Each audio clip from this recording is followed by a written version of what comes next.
Welcome to episode 4 of Voices from the Northeast.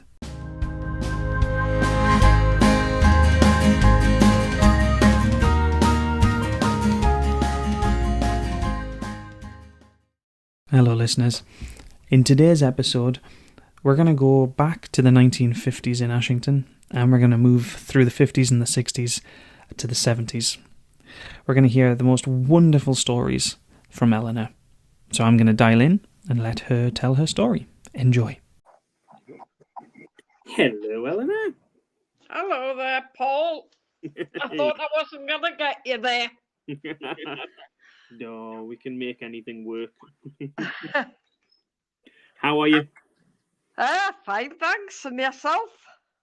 Mustn't grumble, as they say. Mustn't grumble. Well, that's true. I wish this thing was over and done with, though. Oh, dear. Yeah. Don't we all? Yeah. It makes it all very hard work. It really does. Well, yes, especially when you're working from home as well. Yeah, that's definitely not easy, I have to admit. I'm not a huge, I teach computer science, but I'm definitely not a fan of, teaching over the internet to kids. It's not the same. No. It's really not the same. However, we will go back to a time long before we were using computers. And so, actually, should I say long before? Does that sound really rude?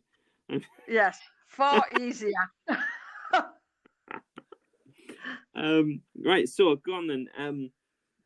Tell me your story then.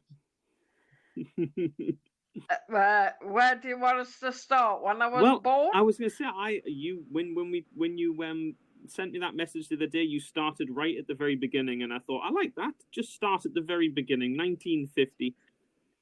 Right. Well, that's when I was born, and I lived above Downey's hardware shop on Station Road with my mum, dad, older brother. We had one room where we lived and slept, my brother sharing with mum and dad, and me in my cot at the bottom of their bed. Must have been snug. It was. But we managed, other than when the roof used to leak and of course the water came through the thing, we used to have a pail in the middle of the floor as well as trying to scout around that. So it was a bit of a problem, but we managed. Oh, wow. Yeah. There was a small kitchen and which was used, and we had a toilet which was outside in the yard, and in the winter we had the paraffin heater to keep the pipes from freezing and also to keep us warm when we used it. Oh, when I interviewed Mam the other day, she was telling me about sometimes having to get her dad to come out with a bit of boiling water if in the winter the actual toilet inside had frozen. Yes. Not good time. Well, it was fun times, but not good times as far as that was concerned. not if you had to nip out during the middle of the night, I would imagine. No, well, we did have one chamber pot, and then what used to be called. Oh, as my mum used to say, it was called the gazunda because it goes under the bed. Under the bed, that's right. The fun and games. Oh, me. Never mind. And then while I was there, I went to the school, Wansbeck for Infant School, where we had double-seated wooden benches with backs on, and they were attached to the 2 desks with lift-up lids. I'm trying to think of if anybody didn't know this and they were a point of reference. My point of reference for this is now Beamish Museum. Yeah, well, probably, yes. Because I think we had, when I was a student at Hurst Park, I think we had a couple of those desks that lifted up. They were in the library, but they'll be long gone now. So I sort of think, actually, the only place you're going to have those desks now is a museum like Beamish, Yes, and I mean, I wouldn't have remembered, but I have got a photograph of me at Wansbeck sitting in one of those bench seats with the desk in front. Wow. Yes. So It was fun and games, and it had the lift-up lid and a place in the put your inkwell in. Unfortunately, I was one of the last ones to use ink because I always blotted. It was very difficult trying to just get enough ink on the nib of the pen. So I mean that's another one. So that's where you dip the end of the pen in, just drawing out enough ink to write literally a word at a time. I can't imagine you could write more than that before. Yes, because they were only on a pencil. Well, not a pencil, a wooden shaft, and then you would put the nib on the shaft of the wooden shaft, and you just dip the very end of the nib in, or tried to, and then just sometimes you just got a few letters, and then if you put too much on, as I say, you got a lovely ink spot. Oh my goodness me. But it was, I didn't mind just using my pencil all the time. Yeah. And well, I was there till we moved to Roseneath Court. So whereabouts is that? Whereabouts is Roseneath Court? That used to be where the old hospital was. It's that estate that faces that, or would have faced that. Okay, so where one beside, oh dear me, Adeline's hairdressers. You would turn in there. Yeah, right. Okay, sorry. Yeah, the old hospital in Ashington, yeah, next to the railway line. Yes, the old hospital. Yes. Okay. Beside the railway line. Yeah. And I was nearly 7 when we moved there. I thought it was absolutely brilliant because we had a big kitchen, lovely big sitting room, and we each had a bedroom each, which was brilliant. Wow. Yes, and mine was the best of all because it had a real fire in. Oh, wow. Yes, which was most unusual for a bedroom. So you had your real fire in my bedroom and you had a real fire in the sitting room. And in the winter, when I wanted to play in my bedroom, my dad used to light my fire so I could keep nice and warm. Wow. And because we had very little furniture in my one room in Station Road, I got a new bed, proper bed, and a dressing table and a wardrobe, so I felt like a princess. Wow, that's a whole new life, that, isn't it? It was, definitely. I was a bit sick of the cot. Yeah, you were, yeah. Yeah, Neil kept saying, are you sure you weren't in a drawer? I says, no, I wasn't. I was in a cot. Oh, dear me. But what did your dad do? What was your dad? My dad, he was a miner when he left the forces, because obviously he was in the forces during the war. And he was in the mining. My mum, she was a pool attendant at the Ashington Miners' Baths. Wow, where was that? It was on. You're asking me, Paul. You know, where the old baths were. The Institute. Oh, down the chute, yeah, the Institute. Yeah. And you had the swimming baths next to it. Well, my mum was a pool attendant there, and it was lovely when we lived on Station Road, because I used to go and swim in the swimming pool when I got older, obviously.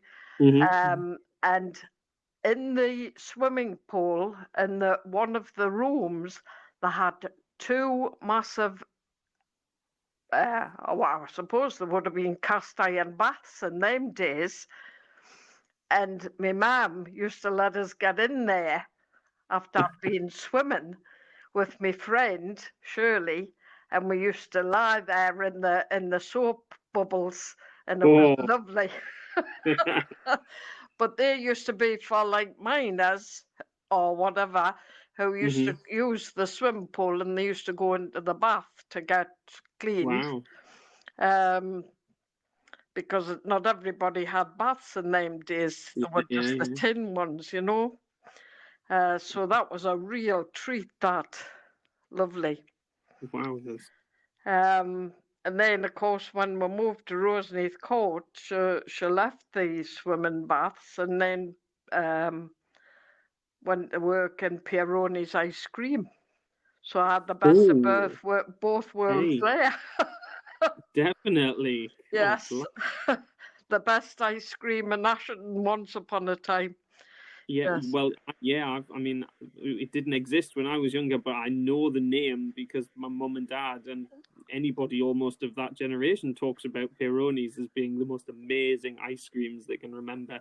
Oh, absolutely divine. It was just a shame they wouldn't share the recipe. So that's sort of gone with them. Yes, it went with them. I see what you mean, yeah. That's right. But it was lovely being in Roseneath Court, and of course I had a garden to play in, which was nice. And then I went to the Park Secondary School because I didn't. So Hurst Park. Sorry? That's Hurst Park, isn't it? Yeah. Yes. Ah, right. Okay. Yeah. Because I didn't pass the 11 plus. So I mean, it was a nice school.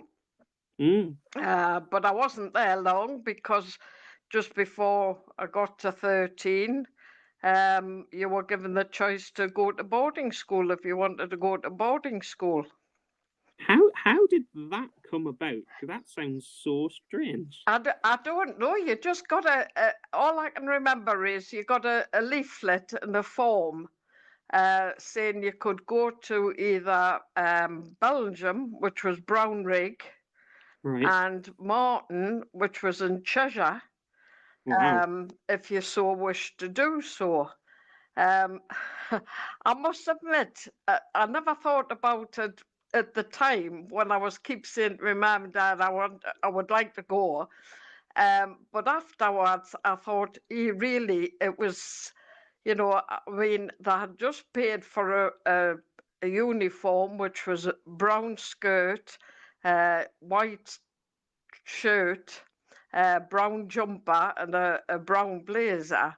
And then it ended up when they said I could go to boarding school, it was a grey skirt, a grey jumper, and a blue blazer. So it must have cost them a fortune, bless, really.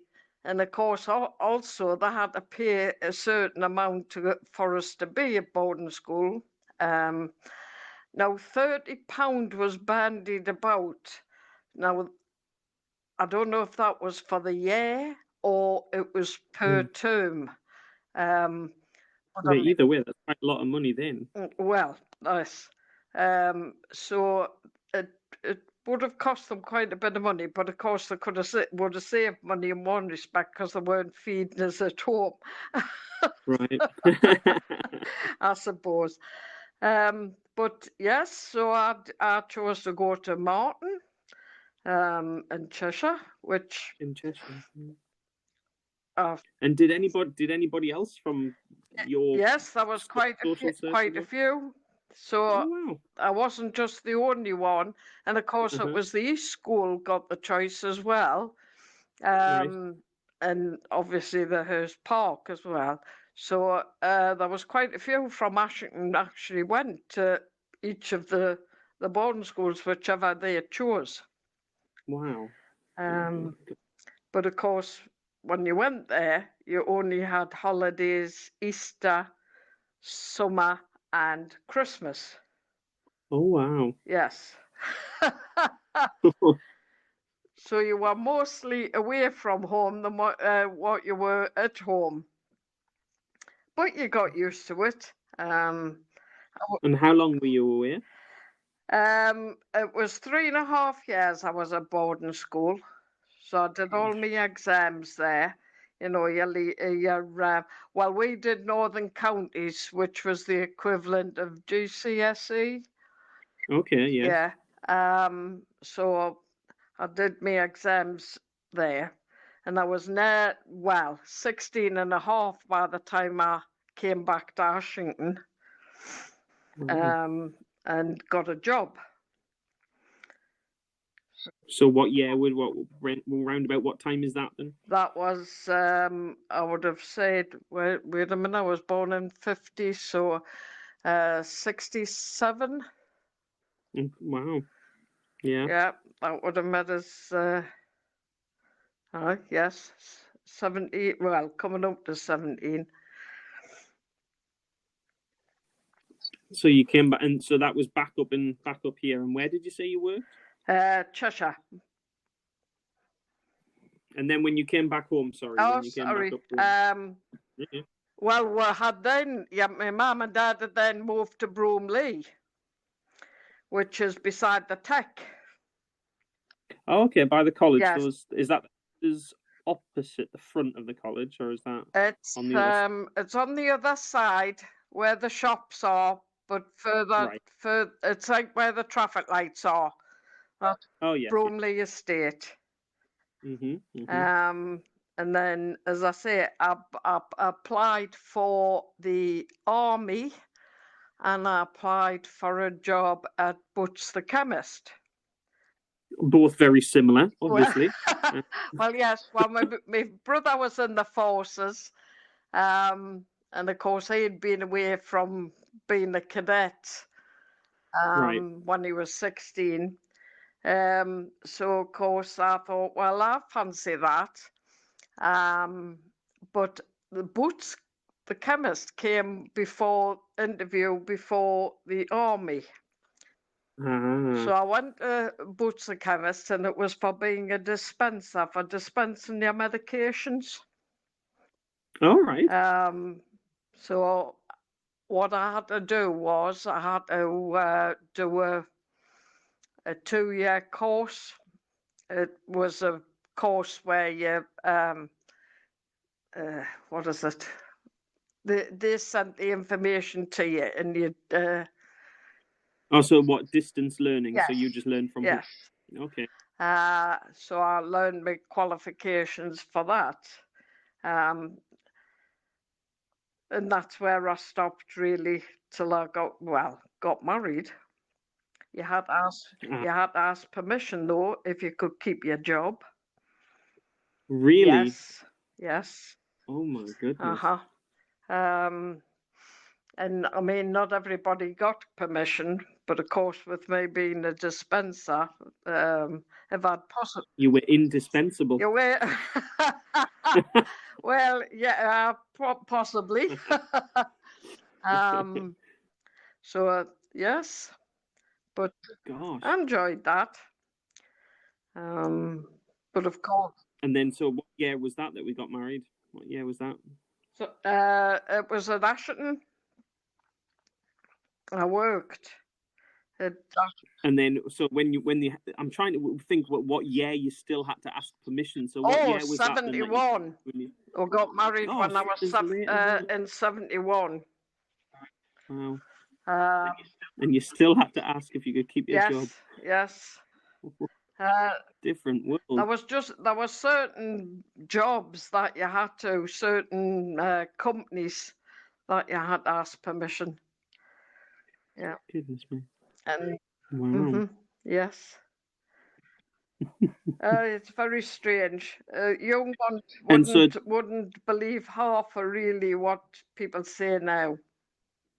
No, well, I mean, even something just as, I suppose, as small as a throwaway comment like that is a big, big deal now. I mean, that is just a whole different world, a whole different idea of, I guess, emancipation, basically, to suggest that you had to ask permission to stay at work just because you got married is insane. Gosh, didn't know that. And so did you stay at Boots until you retired? No, I stayed at Boots. I was transferred from Ashington and I went to Morpeth. The Boots at Morpeth.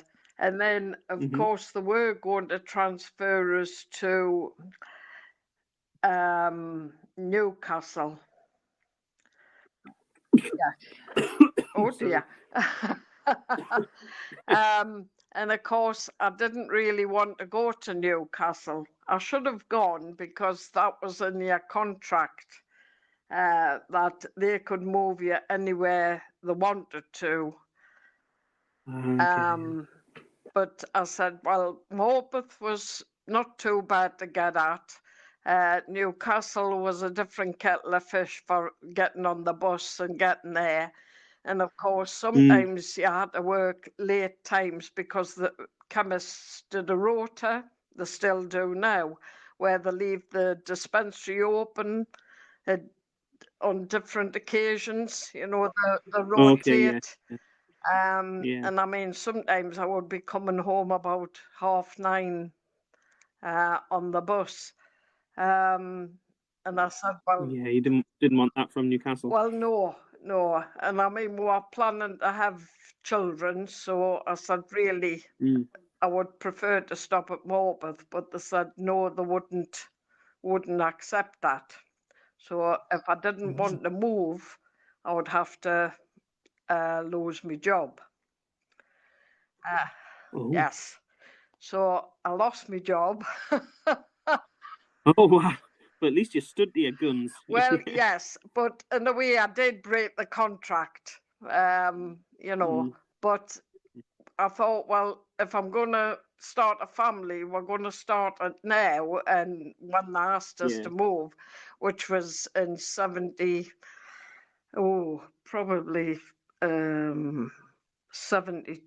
I think it was. No, 73, possibly. 72, 73. And I thought, well, if I'm only going to be there for possibly 9 months, well, not even 9 months, you know, if I fell pregnant, it would be a waste of time, really, because I had decided that if I got pregnant, I would look after the children and pack in my job. But fortunately, the Boots in Morpeth used to be right next to Freeman, Hardy and Willis, the shoe shop. And because we're popped into different shops while we're at work, you know, we got very friendly with people. And I was talking to Olive, a lady I knew for a long time, saying, oh, I'm going to lose my job because I won't travel to Newcastle. And she spoke to the manageress of Freeman, Hardy and Willis at Morpeth and said, you know, is there a space? And I got a job there. Oh, so I went just next door to the Yes, I walked from one shop to the next shop. And I was actually only there for 9 months, really. And then I had to leave because I was pregnant and ready for. So it worked out quite well. And Mrs. Knox was absolutely thrilled. And she wasn't in the least bothered because I was very truthful with her when I started. I said, look, we're going to start a family. So as soon as you know, and she was quite happy with that, which was nice. And then did you not return to work after you had started having children? Michael was born in 74, and that was it. I stopped at home, looked after him. It was hard because Neil didn't have a very good wage in them days. We're in a police house, so that was okay. But we struggled, but we got on with it.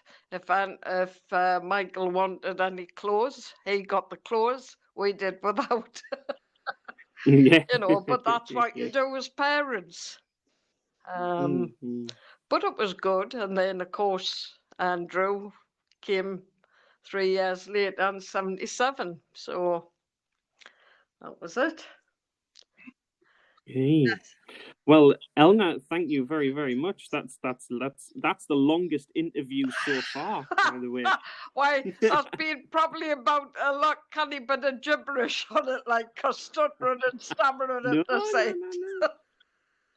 no. There's no gibberish at all. All lots of stuff. In fact, I think we could probably do hours and hours of unpicking different stages in that and getting into the detail of it. That's because there's so much, especially school stuff. I'm definitely gonna get you back on, and we'll go back into the school days at some point because there's loads in there. I think to talk about. That's fine. Yeah. Definitely. Well, I will say thank you very much for that for now, and we'll round that off on this episode, and I will have a listen back to that, and I think I'm going to make some notes and come back to you and get you to talk in a bit more detail about some of the other experiences that we've just scratched the surface of on this. That's fine. So you're thank welcome, Paul. Have a good night. Talk to you soon. You stay and safe. You, bye. I really hope everybody has enjoyed that as much as I did. Eleanor had so much to tell her, and I am definitely going to listen to this again myself and make some notes and then unpick some of those stages of Eleanor's life a little bit more with it. I want to know more about Hurst Park Middle School back then, well, Hurst Park School back then, because it was my middle school many, many years later. So I want to know the kind of differences. I love the story about being able to go to the swimming pool or the baths. And going to boarding school, I feel like there's so much more there to unpick with Eleanor, and we'll definitely go back to that. And then that really interesting little bit there towards the end when Eleanor mentioned that working at Boots in the 70s and getting married, she had to ask permission to carry on working. Wow. Well, like I said, stories like that are the whole reason I'm doing this project. I love hearing people's stories and I love sharing them with everybody else. If you think you've got a story you'd like to share, it doesn't have to be a long story, it could be a really short story. It might even just be a reaction to one of the episodes you've heard so far. It might have sparked a memory and you want to say, actually, I remember that. I remember Peroni's ice creams. Well, find anchor.fm/voices from the Northeast on your web browser and press the message button. It'll let you record your memory as an audio file for me. Dead easy, just press record to tell me what you remember. And then it'll ask for your email address and your name, and that's just so that it can send you an automatic email when I include it in an episode. And that would be great. Alright, thanks for listening. Do tune in for upcoming episodes, and I will hear your stories soon.